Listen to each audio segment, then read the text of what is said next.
And welcome to another edition of our famous Krokus series here. Joining me once again, Mr. Krokus himself, Sidney Mr. from Slogan's Rock and Metal Extravaganza. How's it going, buddy? Good. Glad to be back here again. All right, so now we're really starting to get into this discography here. Wow, we did the first four albums, so there's two other episodes out there if you guys want to catch up on them. Feel free. Yeah. This episode, though, this is where I think these two albums really build the grounding blocks here for what's to come. Yeah. All along, yeah, they started off in, the first couple albums were more rooted in the 70s, and you can hear it.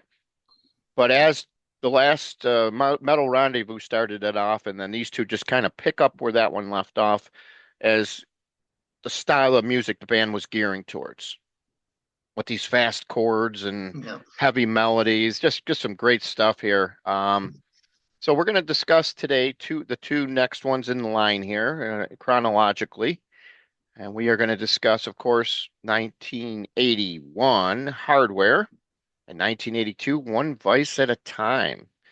Cool. So just a quick notes on the first one as we go in order here, as usual. Hardware was released on February the 18th in 1981. And it was released on Ariola Records, which was a label out of Germany.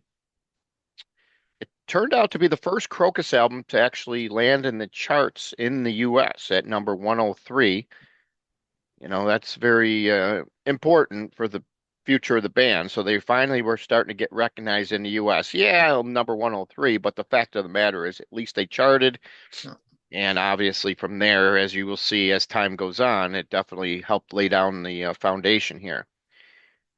A couple things about this album, real quick, and then I'm going to let you take over here.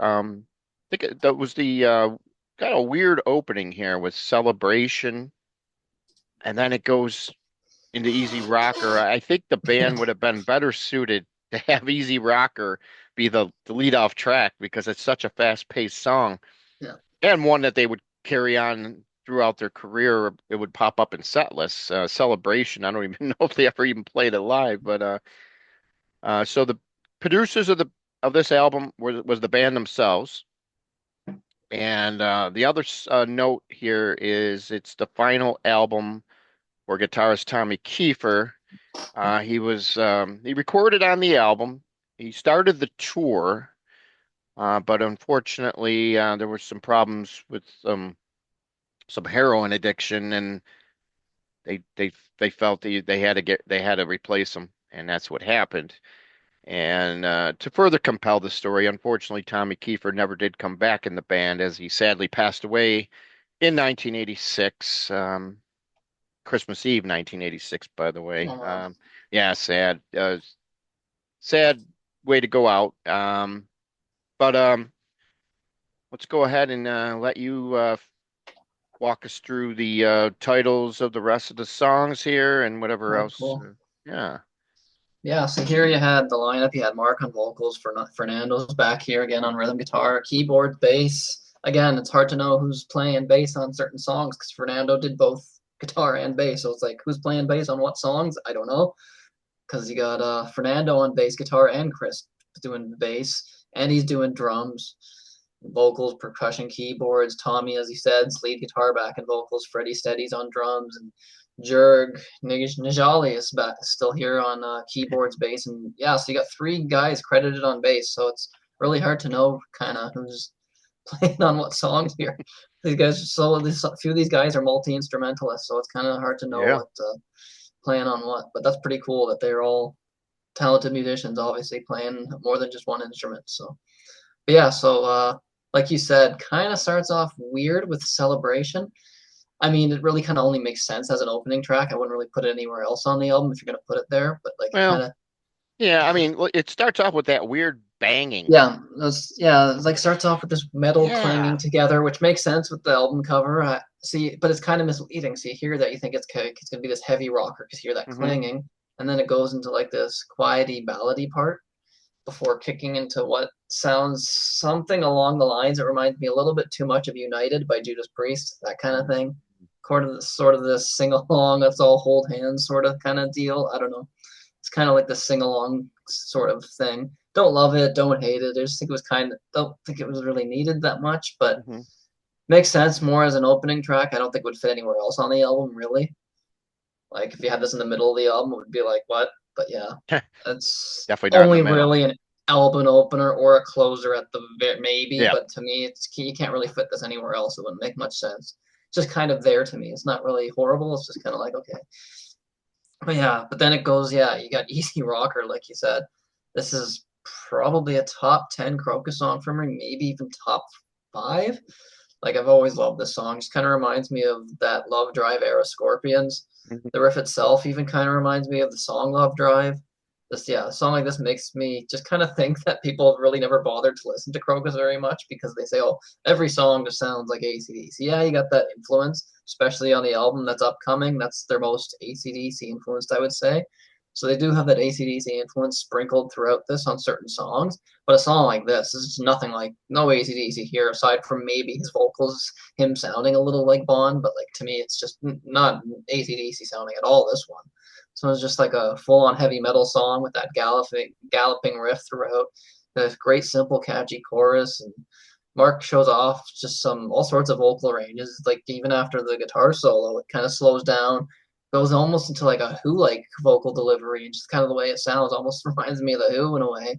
With Mark singing softly before going back to the chorus, and the tempo gets faster at the end and fades out. Yeah, it's a classic song that everyone should hear if they think these guys are just doing AC/DC stuff all the time, right? So it's like they have those influences, but they have all sorts of different influences. I hear some Scorpions in there. I hear the AC/DC is the obvious one, but unfortunately, people like to slag them off a little bit sometimes. It's just like an AC/DC clone, which to me is not true. I mean, yeah, the influence is there, but they did other things, right? And it's like for me, I find Krokus more enjoyable to listen to than a lot of the later '80s and some of the '90s AC/DC stuff because these guys kept it from being repetitive because they threw in other things here and there too on their albums. So yeah, for me, Krokus is a much more enjoyable listen. As much as I love AC/DC, these guys mixed it up. So yeah, Easy Rocker is just a classic. And then yeah, this is where the AC/DC comes in here a little bit than the next two songs. My theory with Crocus is look at the song titles. If the song title is ridiculous, it's going to sound like AC/DC. I've noticed that a lot. Ridiculous song titles, you're like, oh, this song's going to sound like AC/DC with that title. I know. Because yeah, Smelly Nelly. Like what? Okay. Very fun song. Has yeah, like I said, has that AC/DC sound that most people think of with Crocus, just like a mid-tempo rocker. It does something different though than I haven't really heard AC/DC do with that weird kind of part with the whispering vocals and the woo ooh. It's kind of weird, but it's that kind of weird part in there that they throw in there. It's cheesy as can be, but a fun song nonetheless, and I enjoy that one. So it's not a bad song. I actually I like that song. And then yeah, another ridiculous song title, Mr. 69. Like really, guys? Okay, but yeah, total high energy. It's kind of some I don't want to say rip off, but it sounds a lot like Whole Lotta Rosie by AC/DC. But yeah, with some subtle differences. But like again, with Crocus, the title is ridiculous. It's ridiculous. It usually means it's going to sound like AC/DC. But their entire albums don't just sound like AC/DC, so they should be given more of a listen all the way through these albums because it's not just that. Like they offer more variety than people think. I think this is just an example of AC/DC being one of the many influences. And yeah, it's a great song. Um, and then yeah, she's got everything. Now again, this is another. This throws away the whole AC/DC thing again. So this is going back to something different, doing their own thing. Yeah, this one's just a full-on metal assault that I urge people to check out because if they don't want to hear the AC/DC thing, let's just check this one out. Super high energy with just multiple guitar solos that start like halfway through the song and go on for like almost a minute. And the song even ends with just more solos that they do fade out, unfortunately, but I'd love to hear like a live version where they just kind of extend it at the end. Just imagine it would make the song even more amazing. Like it's just to me it's a classic song and just a total headbanger completely. This is an underrated song. Like everyone should be listening to this one. And yeah, great. That's a great one. That's a highlight on this one too. And then yeah, again, those the next few do go back to the AC/DC thing a little bit with Burning Bones and Rock City. But yeah, Burning Bones just mid-tempo AC/DC sound, just fine with me. It's done well. It's very catchy. Yeah, not much to say too much about that one. Just a fun, high energy party song that rocks, just memorable chorus and everything. So, and then yeah, Rock City, another fun party song. Main riff and tempo is very AC/DC like, but the chorus is kind of its own thing. The chorus doesn't really sound like AC/DC. It sounds kind of different. So they change it up there on the chorus, and they have their own sound on the chorus, I think, for the most part. And then yeah, just another catchy, memorable hard rock song. Great song. And then here we come to another really strong one. To me, this is again another really strong highlight. Winning Man. This one just kind of goes back to that again, that Love Drive era Scorpions. So I think this album has like a little bit of mix of the AC/DC and Scorpions thing going on for me. Just because it has a slow plodding, palm muted riff throughout, and Mark sounds amazing. The drums pick up speed at around 3.5 minutes before just launching into like this full metal guitar assault with some great leads. Pretty much continue the remainder of the song, Mark singing over top of them. And yeah, I love the change of dynamic in this one. The first half is like kind of slow and plodding, and then the second half really picks up. And it's, yeah, I love how the changes in that. So you get like two parts of the song. It's just, to me, that's a metal classic. Great song. And just another highlight on this. And then yeah, closes it off with Mad Racket, another silly title. And yeah, going back to the ACDC sound, but this one's really fast tempo and full of energy, as the title would suggest. And yeah, just a great way to close off a really strong album, actually. Just yeah, overall a great album with a lot of that ACDC influence, but still doing their own thing a lot of the time. To me, it gets close to a 10, but Celebration knocks it down a little bit. I'd go as high as 9.5 for me. I think it's that Wow. strong. So yeah, I think this Even with one's, the silly song titles, huh? even if the song title, see, I'm not a lyrics guy and all that stuff, so that never bothered me. So it's like whatever. You could be singing "My Dog Ran Away" and ate some chocolate. So it's just like, yeah, I don't really care. So to me, it's just I'll listen for the music. The lyrics are silly, yeah, whatever. It is what it is. But musically, I love this stuff. So it's yeah, it's really strong. Wow. Celebration knocked it down a little bit from being perfect for me. So give it a 9.5. But yeah, it's a strong album, and I urge people to listen to it. And like I said, if you don't like the AC/DC style stuff, and you really want to skip those songs, I guess, but you can, there's still like three or four songs that are completely different, and I think people would like those ones more if they don't want to hear the AC/DC things. So it's a strong album though. Yeah, sadly with the album, it seems like in some ways they took a step back from Metal Rendezvous, which, you know, is weird because Metal Rendezvous never charted in the US. This one did. So I think they started to lay the groundwork back when as soon as Mark got in the band, that album helped start getting them noticed here. And from there, you know, Hardware is definitely a decent I think it's a decent follow-up. Yeah, there's a couple song titles that definitely make me cringe, Yeah, for sure.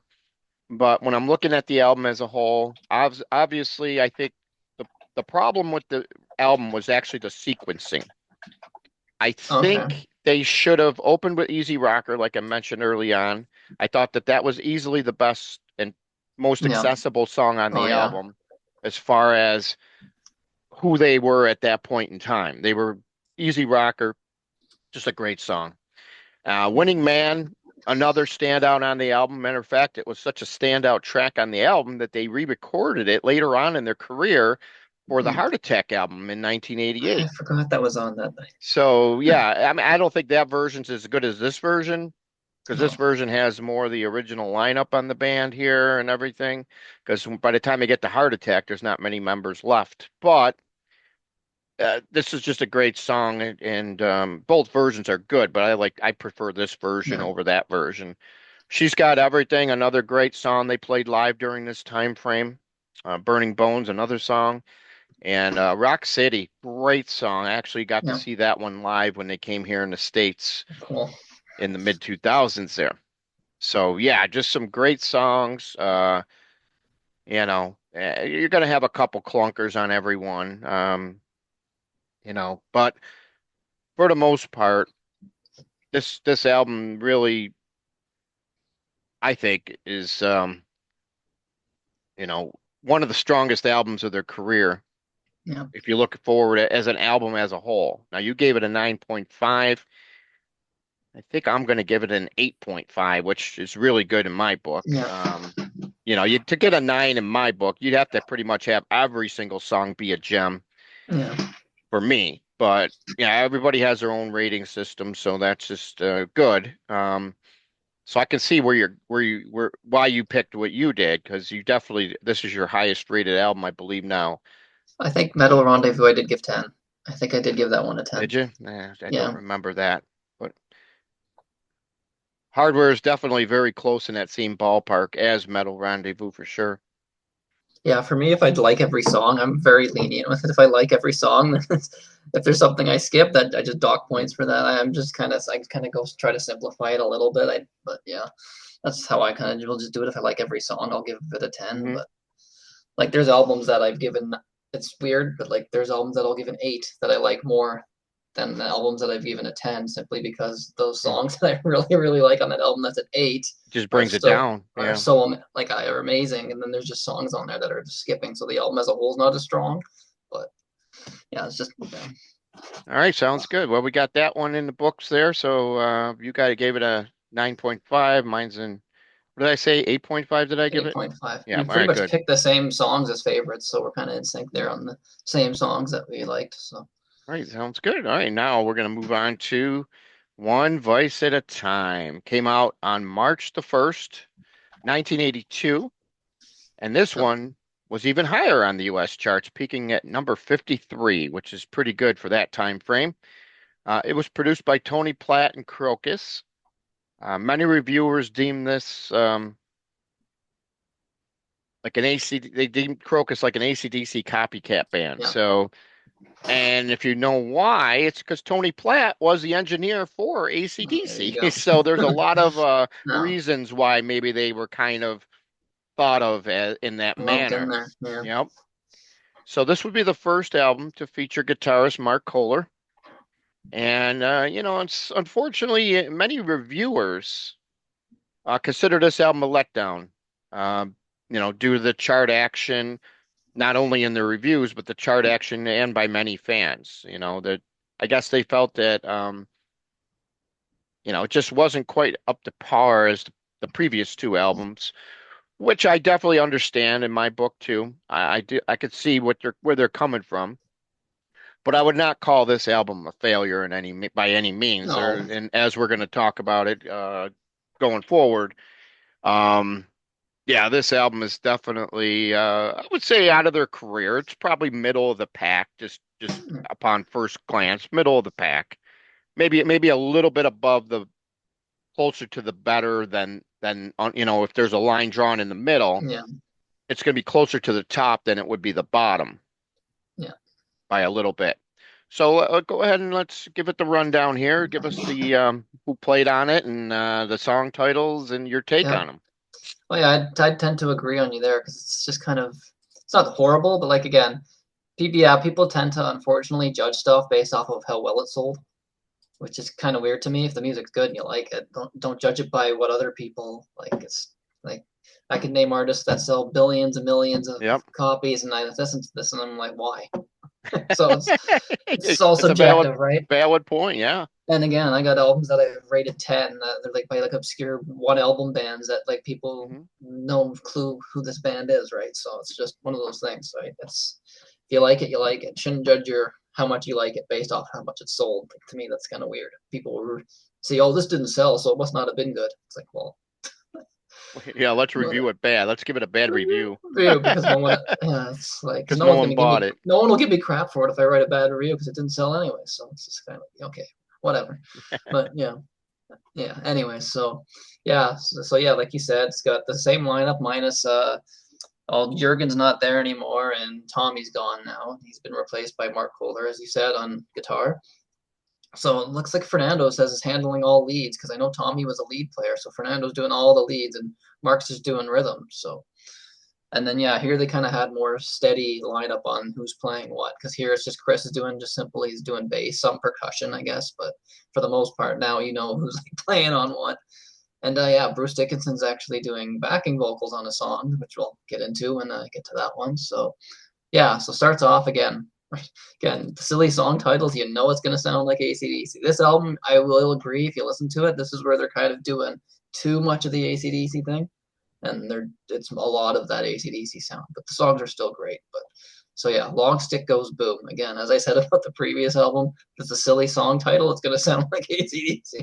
So yeah, Long Stick Goes Boom. It's kind of ridiculous, but yeah, despite that, it's a great fun song and a concert staple for them.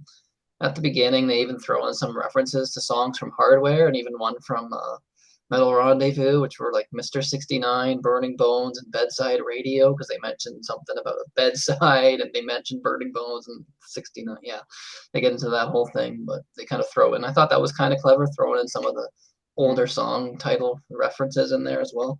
But yeah, I think it's a fun song to start the album off with. And yeah, I'm pretty sure they play it live all the time, do they not? It was somewhat of a concert song for them.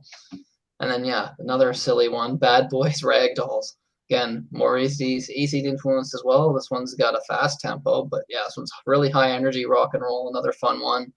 So that's a great song. And then yeah, again, it's a lot of AC/DC stuff on this one. Playing the Outlaw, again, another continuing AC/DC sound on this one. This one's more of a mid-tempo rocker. Kind of sounds like it could have been on Highway to Hell, but like despite that style, I still think Mark's voice goes to more places range-wise. So it still gives them somewhat of their own sound. It's a great song, Playing the Outlaw. And yeah, To the Top. I think this is the highlight for me on this one. To the Top. I think this is like a hidden gem, highlight of the album for me. Main riff and tempo of the song reminds me a little bit of Touch Too Much by AC/DC, which is actually my favorite AC/DC song. It doesn't bother me at all though, because if you put on both songs, it's not like you're gonna be like, oh, I don't know who's Krokus, who's AC/DC. You can still tell the difference. The guitar solo though is still its own thing and not like AC/DC at all. I don't think has AC/DC elements while still sounding like Krokus to me. It's a great song. And then yeah, Down the Drain. This one's kind of like a just a boogie rocker that kind of reminds me of a mix of AC/DC and Status Quo a little bit. I hear that somewhat. And yeah, fun song, some great soloing, and as always, great vocals, catchy and memorable. American Woman. Now, this is where it's like, okay, everyone knows the original by the Canadian band, the Guess Who, which is pretty good, which is a great song actually. And while it's well done, it's not really all that different enough from the original, aside from the solo, I guess. But it's not really to say too much about that. It's okay. I don't really think it was necessary. It's such a popular song. I would have preferred they picked a little something a little bit more obscure to cover if you're gonna cover something. But not bad. It's just I didn't think it was really necessary for them to cover that. I'm on the Run. Yeah, no, this is a good song, but it's a good song. But this is the one that has Bruce Dickinson on backing vocals. But again, it kind of reminds me a little bit too much of Burning Bones from the previous album. Like on its own, it's great, but just kind of like feel like they almost did this song already. With especially the chorus, it reminds me a lot of Burning Bones. But it's not, like I said, on its own, it's not bad. It just kind of has that same melody of Burning Bones at times, so it's kind of like it should have been better with Bruce doing backing vocals, but it's still a good song if you separate it from sounding like something they've already done. But and then yeah, Save Me.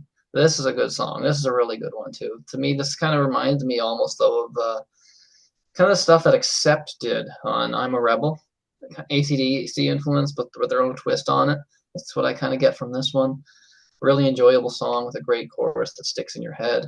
Goes on a bit further after the solo, but it goes on a little bit too long with the chorus, kind of repeats a little bit too much after the solo, but it's still a good song. It does have a proper ending though, with no fade out, so they do kind of end the song instead of fading it out.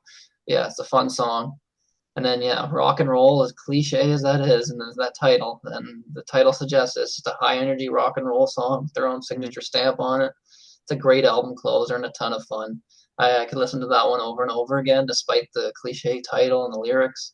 At a party, I think this one would get everyone on the dance floor moving. It's just even changes at the end though to this part that sounds like it would be perfect in like a live setting where it's just the bass and drums and vocals and Mark sounding kind of like he's singing or talking to the crowd. That's kind of how the song ends, which is kind of cool how they ended it that way. And I feel like that would be go over great live. I don't know if they ever played it live, but to me, the ending of that song is like perfect talk to the audience and crowd participation song. So yeah, ends the album pretty strong. That's a great one. I think overall, I wouldn't call it a weak album. I would say, yeah, it's probably a step down from the previous two because they were, like you said, they had the AC/DC engineer, so he kind of gave them that sound, right? He mixed it and everything. So So he kind of gave them that sound. And I mean, at the end of the day, they write the songs. They still kind of structured them that way. But so to me, that brings it down a little bit because this is the album where people say that it's just the AC/DC clone. So unfortunately, yeah, it does have that. Like even when I hear it, it's just like, yeah, it's a little bit too much of the AC/DC copying. The songs are still good though, the way they're done. So again, I try to judge it based off of how much enjoyment I get out of it, not how much they've copied someone else. Mhm. So I don't know. With that said, it's still a strong album. I'd probably go between 7.5 and 8 because it's still very enjoyable. Like it's not terrible and by any means. It's kind of same sounding on some of the stuff, but still a good album. 7.5, I don't think is too bad. But yeah, I'd go between there, 7.5 and 8. So yeah, Okay. what's your thoughts on that?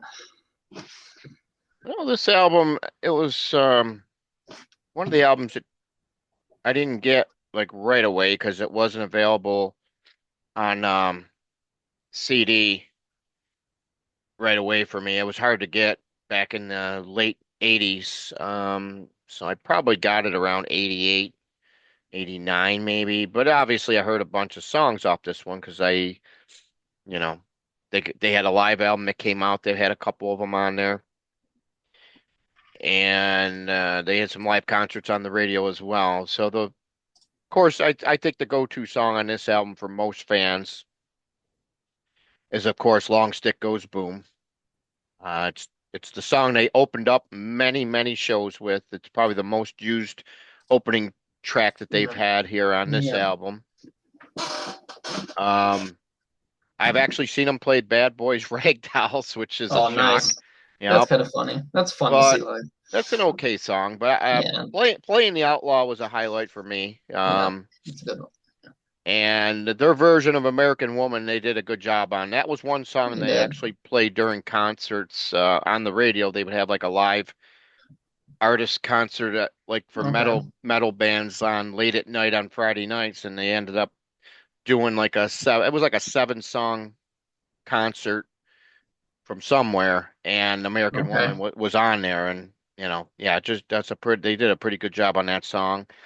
I'm on the Run's probably my second favorite song on the album when I first heard it because that's not a song you would ever hear on the regular radio.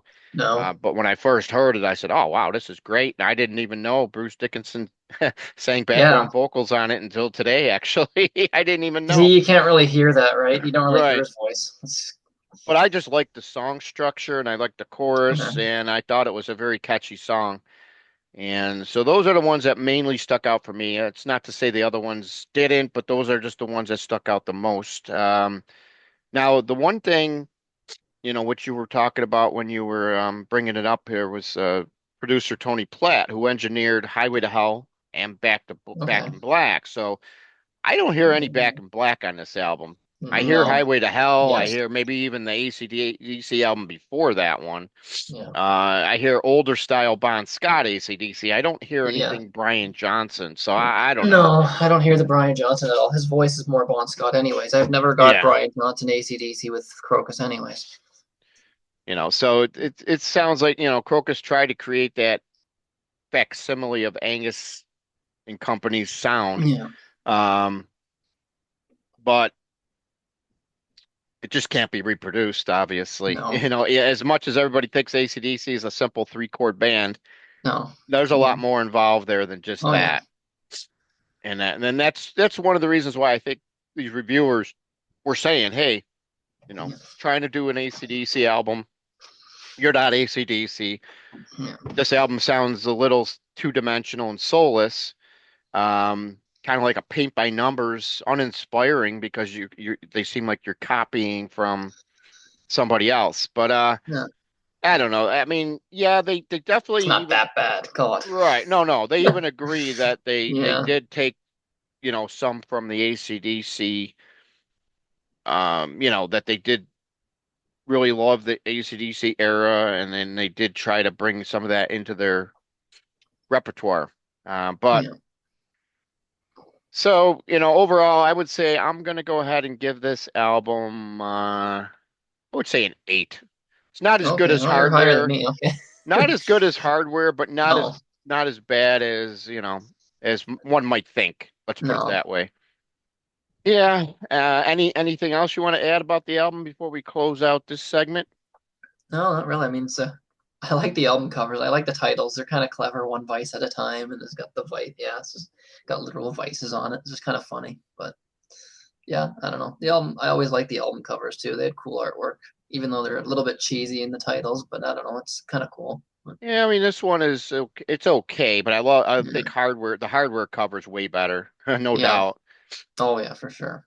No doubt in my mind. I think hardware is probably one of Yeah, their that's a cool best cover. album covers ever, actually. Oh yeah, I like Metal Rendezvous. It's cheesy, two cars crashing into each other. Metal Rendezvous. Yeah, okay, but it's best album cover is that live album cover. Now that's awesome.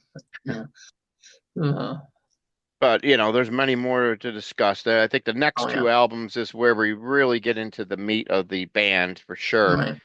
Right. Probably their two biggest sellers, by a mile compared to the rest of their catalog. So So we'll it'd be talk all about those in a couple weeks. We're going to have another episode where we're going to discuss Headhunter and the Blitz, the two big okay. ones. Yeah. And definitely we recommend if you want to catch up and kind of see where we're standing on the rest of these other ones before them, definitely give these ones a watch. We try to keep them short and sweet and to the point. Yep. Cool. All right, real quick, if you want to mention Yep. anything else you guys got going on over at your channel. Yep. Actually, after I get off here with you, I'm gonna be.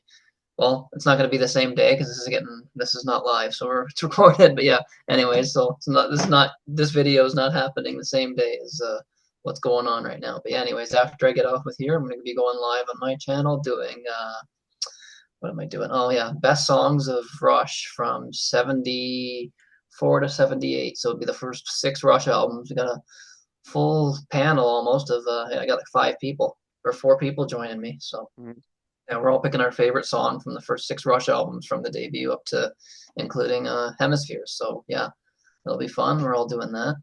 And we're kind of in the middle of a Rory Gallagher series that's every week, so we're doing that. And yeah, so everything's kind of moving along. Or growing it a little bit more, getting some good views on some of the stuff. So it's fun to do. And yeah, always fun to join here with you doing this. I was glad to be part of this Krokus series. So it's cool to continue this going forward. And yeah, yeah. It's definitely going to get interesting as it goes on yeah. because I'll be the first to admit it. I'm not as familiar with the Oh, later catalog some of the later stuff I've as never I even am heard on it. the So earlier it's catalog, but like, yeah. that's yeah. But I mean, we're not afraid to admit that. And I think Oh, that's the yeah. case with a lot of U.S. fans because Crocus hasn't been over here touring. They did some dates, I think, in 2010, but they were very scattered and few and very not that Yeah. many. And it's hard to be a band and stay relevant when Right. you got to tour the market regularly, Yeah. Got a not tour just everywhere. once every 10 years, 5 years, Yeah. it just doesn't cut it. So now they were supposed to come over here initially in the 20, I think it was 2020 they were going to tour the US, but COVID Okay. canceled it. Yeah. And then Of when I course. Yeah. interviewed Mark, he said, "Well, unfortunately, it doesn't look like we're going to be coming back this way anymore, just because it's hard with all the different visas they Right. have to get and all the Yeah. That's true. promoters and the bookers, and it's just m much complication, which sucks. I mean, they were Yeah. actually just in I'm not sure wherever the Monsters of Rock set sail out of. They were on that Okay. that cruise, but how many people got money to go on a cruise? I Yeah, mean, these I are would. like boat cruises, right? You're not really in any Yeah. specific country. You're just kind of off in the ocean and going. Yeah, I Yeah, I don't think know I how that works. might have left from Miami or something like that. But Okay. still, it would have been nice if when they do come over here for something like that, play some of the big cities, play a show in New York, play a Yeah, it's a show in shame. like Chicago, play one in LA, play Miami itself or Fort Lauderdale or something. Just give the Yeah, fans a little bit since you got to come over anyways, and you're actually yeah, going to be here. Try to just do a couple dates. It would have been nice to see, but unfortunately, like the only thing they do nowadays are festivals really, which I can yeah. understand because they get a guarantee and they can't afford to be out on the road losing Right. money. So I can understand that. And that's That's probably what a lot of it has to do with the economics of touring, really. yeah. Sadly, I don't think they play Canada very much either. Like even some of the shows we get, I see some of the shows that get posted not even just by just by any some certain bands. It'll be like first time in Canada in 15 years or 20 years. It's like Mm, what the hell? And then you go to the shows and it's sold out because they don't come here that often. So then everyone goes like this might be the last time they ever come here. Like there was Queensryche and Armored Saint played here together. I didn't go unfortunately, but it's just I think it was advertised as like the first time here in like a long time. mhm. It's just a lot of these older bands, unfortunately, tend to only tour locally for the most part. So I'm in Canada, so Queensryche and Armored Saint probably were just doing like local U.S. venues, right? So they probably don't really leave the U.S. very much. I would assume, but the Krokus being from Europe, would be all European dates, right? As these bands get older, Yeah. it's just harder for them to just tour worldwide and leave their own areas. And it's the same with Canadian bands. You see some of these bands that were so big in their heyday touring everywhere, and now they're just playing like these smaller venues within Canada. So it's kind of the same idea, but it's unfortunately that's what the market's like now. It's Yeah. Touring is a whole different ball of wax right now, oh yeah, unfortunately. So, all right. Well, hey, great having you on, and we will yep. see everybody on the next episode. Please leave us some comments, subscribe so you don't miss an episode. Because obviously, with this Crocus series, we still got a long way to go. Be here and yeah, they'll have another album by the time we're done. That would be awesome, but Uh, who knows? You never know. Never say never, I hear. yeah, there you That's go. what they say. Never say never. All right, Yeah. Sydney. Take All care. right. We'll talk to Cool. you You too, soon. man. Yep. Have a good one.